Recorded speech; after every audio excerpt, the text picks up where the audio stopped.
Good morning. So today I want to talk about the idea of pre-planning your bullet journal. Now, this doesn't have to be intimidating. And in all honesty, once you put pen to paper, it becomes far less intimidating to get started and get your bullet journal in line with your vision and your plan and how you need to track things.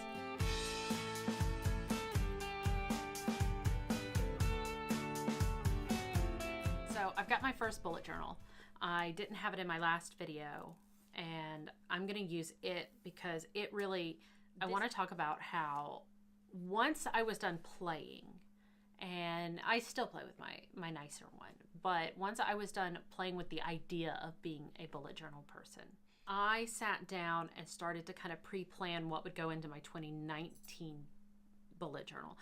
And basically that means that I just did kind of a review of this and said, okay, this worked for me, this didn't work for me. And then once I figured out what did work for me, I made a list and said, okay, now in addition to that, what do I need this to do? What is this not doing for me right now? This is a Leuchtturm bullet journal edition in teal.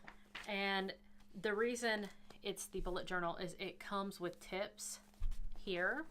And in the very back, which you're going to see a lot of bleed through on this, and this is why I stopped using this journal. It comes with like rapid logging, what that means, which is basically the dot system, some tips, some suggestions for collections, migration, index, and things like that. In the front, there's an index, and if you can see, this is kind of what is now my collections page, and this is my calendars, my actual index from the other black bullet journal, which is upstairs because I was working on it last night. And then for some reason, and this is what didn't work for me, I created a separate collections for what's in the back of the book. I don't know why I did that way, but I did. I also tried the idea of journaling because I saw a bunch of ladies who did mixed media journaling, like journal entries, and I realized that's not for me. I've never been a person to go through and write in a journal consistently. I wish I was that kind of person because now I'd like to go back and read that stuff, but I'm not that person. This is a seasonal year at a glance, and I like doing this because then I can, and as you can see, I did way more doodling in this one. I like doing this, but the problem is the way I need to organize months, like January, February, March. That's not actually a season. March is the beginning of spring. So technically it should be December, January, February is winter, but I don't want to put December 2018 in the beginning of my 2019 journal. So I try moderately to fudge. I do it quarterly, not seasonally, and I realized that was a thing. And this is supposed to be where the Polaroids go, but I ended up not. I don't use that camera as much as I want to. I'm trying to use this as an instigator to use it, but we'll see.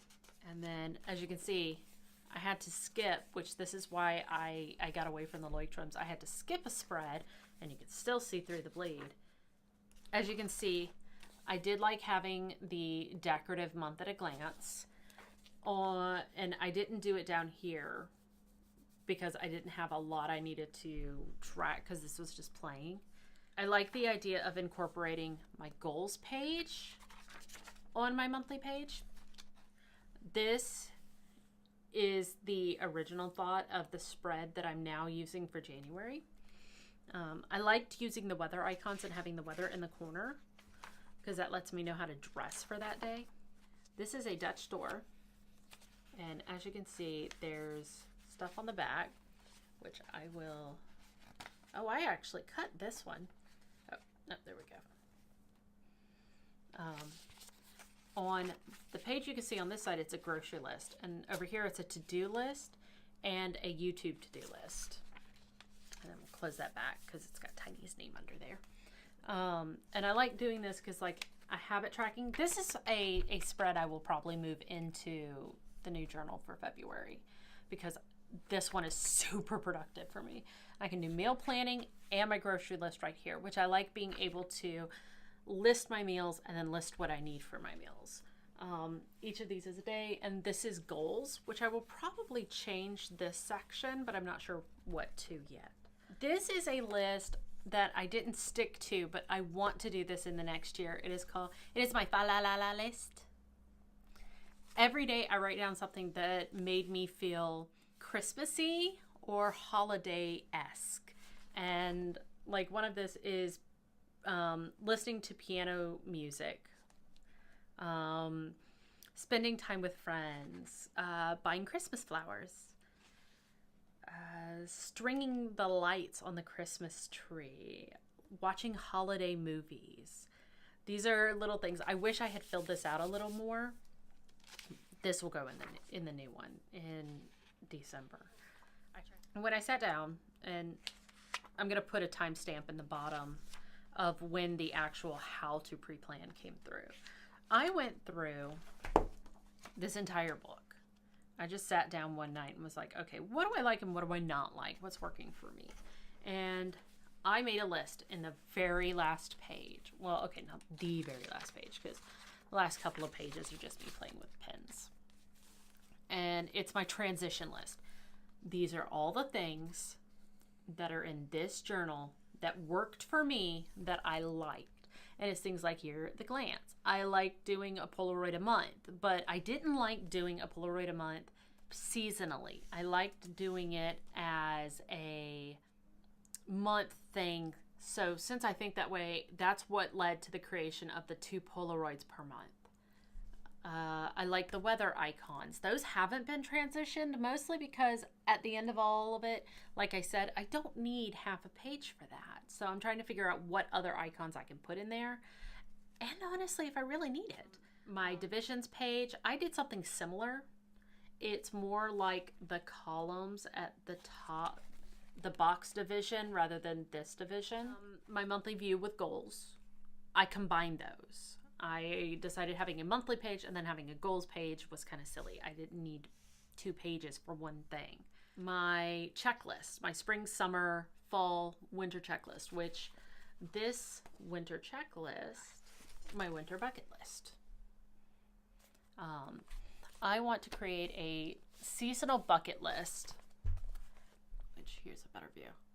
I want to create a seasonal bucket list for family outings, family events, little things I want to do to make it feel like I'm taking advantage of every season, not just living every day just boom, boom, boom, boom, boom, boom, boom. I want it to be different. I want it to be interesting. And having a tiny human in my life, I want it to be interesting for him too.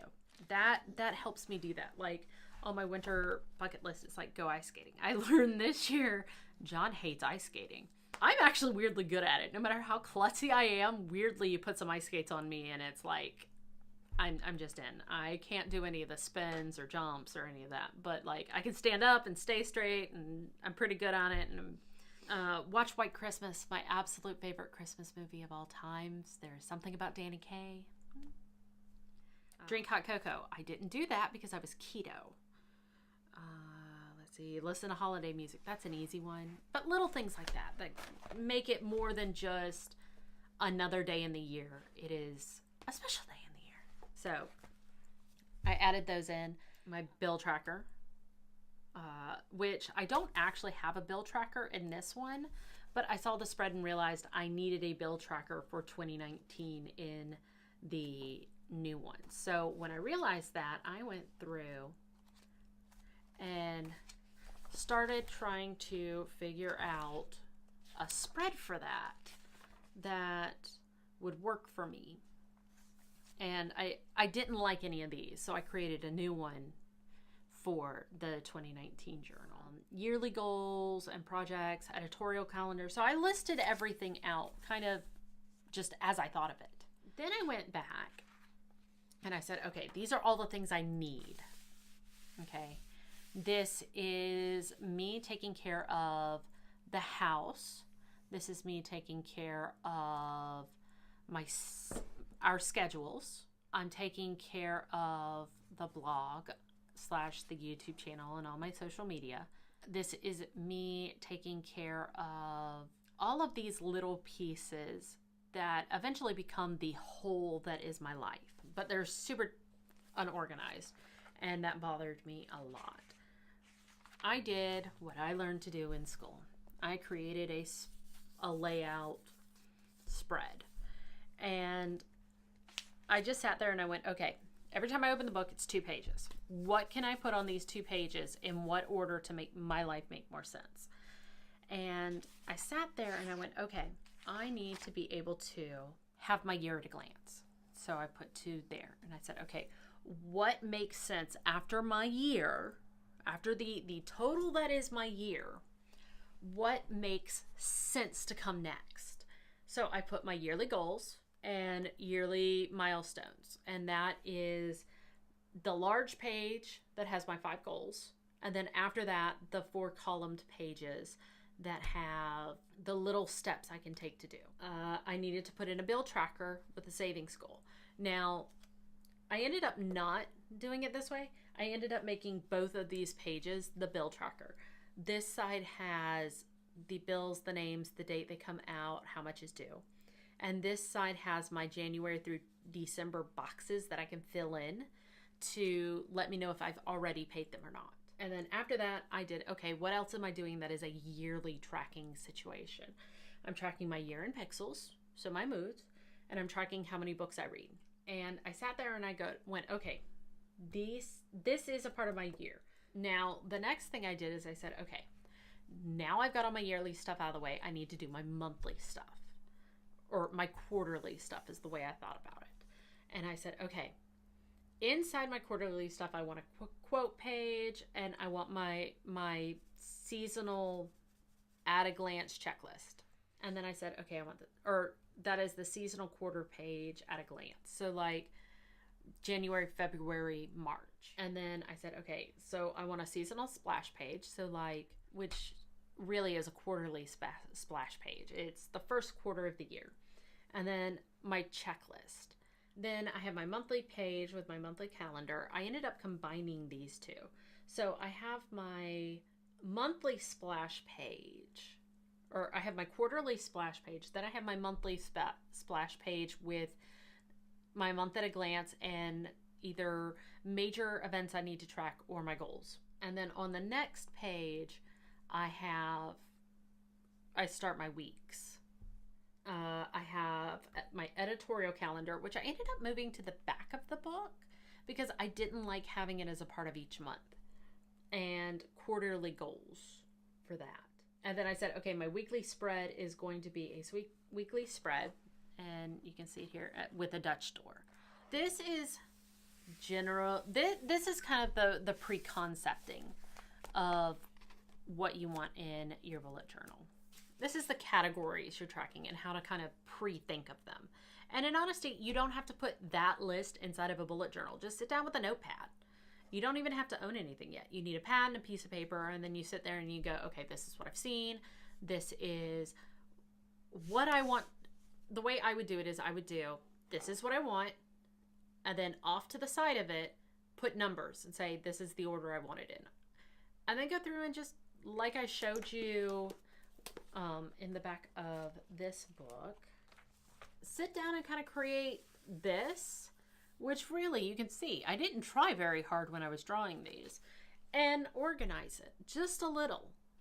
It will help in the long run. It gives you a good idea of what you're doing. Then the next thing you need to decide is, like in this journal, I started at the front of the book and worked my way back. And that is, to me, what I would call keeping the journal whole. In my Black Archer and Olive, I did what I call splitting the journal. The front half of the book is all of my yearly stuff, my monthly stuff, my weekly stuff, and all of the stuff that needs to be tracked on a time basis. The back of the book, starting literally on the back page and working my way towards the front, is all of the non-time sensitive collections that need to be tracked. And that is going to tell you how you're going to do your index at the beginning of the book. For me, I have a page for collections, and then I have 2 pages for the index, which I use because I had to draw them into place. They didn't come pre-done in the book. My collections is everything at the back of the book. My index is everything at the front of the book. Then you have to figure out, okay, what is the style of my journal going to be? If you're not artistic, don't try too hard. Just get into the use of doing the bullet journal and using the bullet journal. And then every month you can decide, do I want to start incorporating doodling or drawing of any sort? Personally, I'm not as worried. I do a little bit of drawing, but mostly mine is more about being laid out cleanly and very minimalistically. I don't want it to be visually cluttered. For me, this is visually cluttered. It drives me crazy. This is not, but this is. Because you've got all the dates, and then they're boxed in, and then you've got this, and then I've got this doodle. This doodle takes up a ton of room. Like, if I had more events, there'd be very little space for that little ghost. Like, down here in December, like, I went with tiny boxes, but look, there's all of this, and all of this, and all of this, and then I've got this big thing down here. It's, like, too much.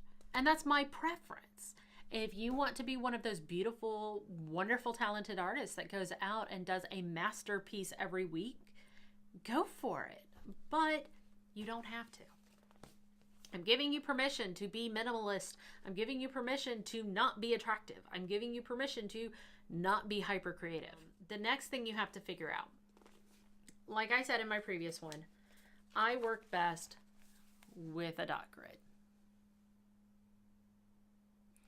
It allows me to have the dedication of a straight line without having a solid line there. I would not be great with a lined notebook because for me that line would get in the way of my layout, the way I structure my pages. So the dot grid, what that does is it gives me structure without visually getting in the way. You can also find some that are grids that, like the Leuchtturm has ones that are grids this way and grids that way. They're cubes. They also use this gray as a part of it. So that's something to consider. Are you going to use a line journal? Are you just going to go to Target, get a journal, and make it your bullet journal? Because that's fine. I have seen some very beautiful spreads with people who did that. You do not have to fork out a lot of money on a journal. You do not have to go with the cheapest journal. Just go with a journal that inspires you, that has a layout system on the inside that is going to work for you. The next thing you need to do is decide, are you going to invest in swag?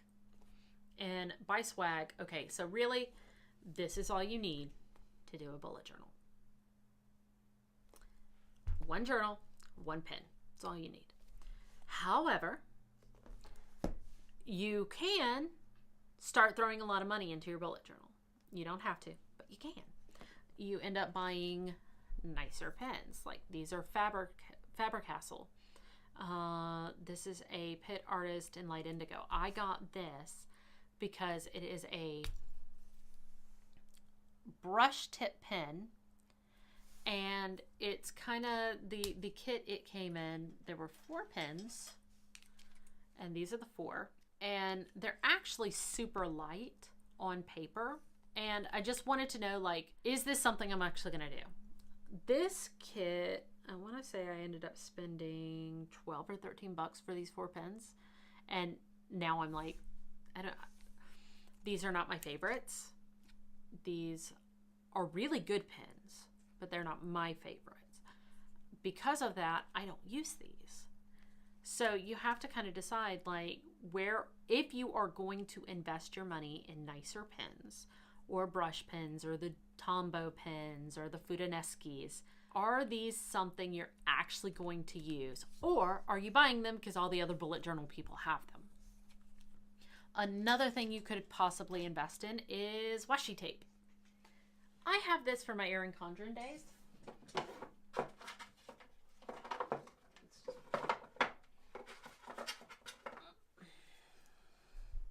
And as you can tell, I've never opened them.